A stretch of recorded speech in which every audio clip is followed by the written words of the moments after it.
Greetings, friends. I hope that you are having a great week. This is your weekly leadership report, and I'm bringing you another video newsletter in the topic of the power of connections, which is one of the four foundations. And remember, to live a quality life, you want to cover your bases in first well being, second, wealth building, third, connections, and then fourth, winning. And I've covered two over the last several months, and we will continue to cover a conflict resolution before we get to winning. If you'd like to subscribe, feel free to visit www.rogerckelleygroup.com, and you'll be prompted to enter your name and your email address, and they come out on 5 o'clock on every morning at 5 o'clock a.m., both in written form and in video form. With that being said, let's move right to this week's topic: the leadership report, the the power of connections, and today's message is keys to conflict resolution.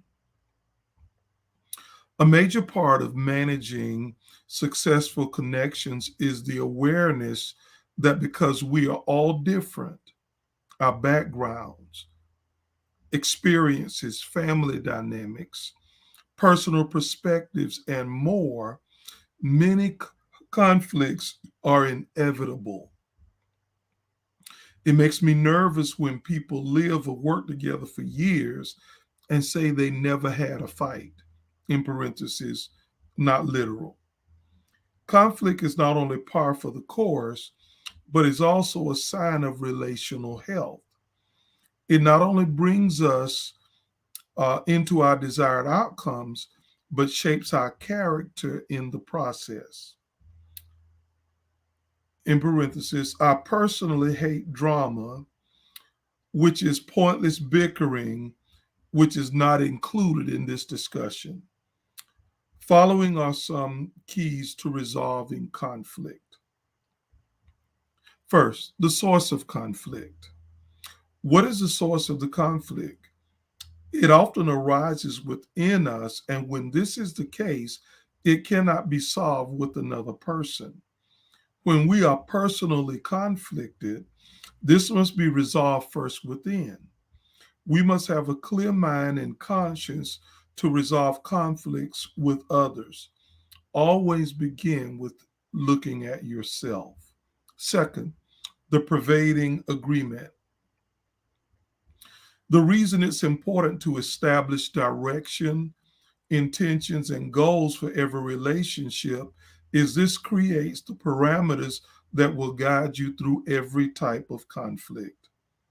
What you have agreed upon that is most significant trumps your differences and personal preferences.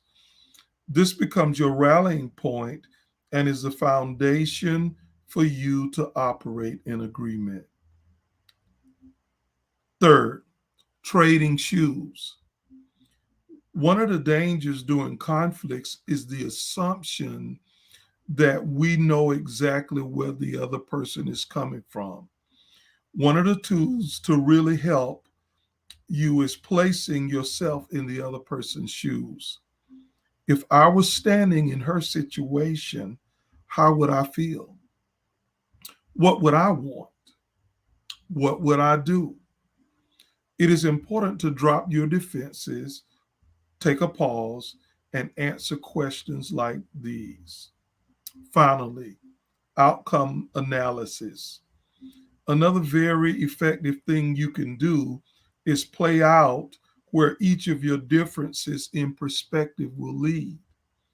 If we execute what I desire, what is the best case scenario?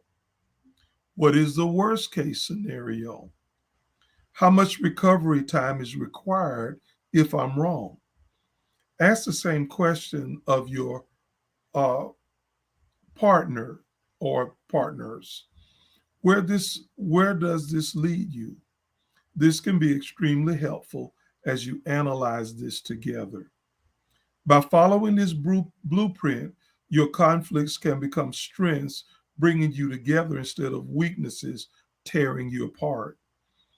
For more information, download the 8 Pillars of Lifetime Sanity and the 8 Pillars of Lifetime Relationships at www.rogerckelly.com/store.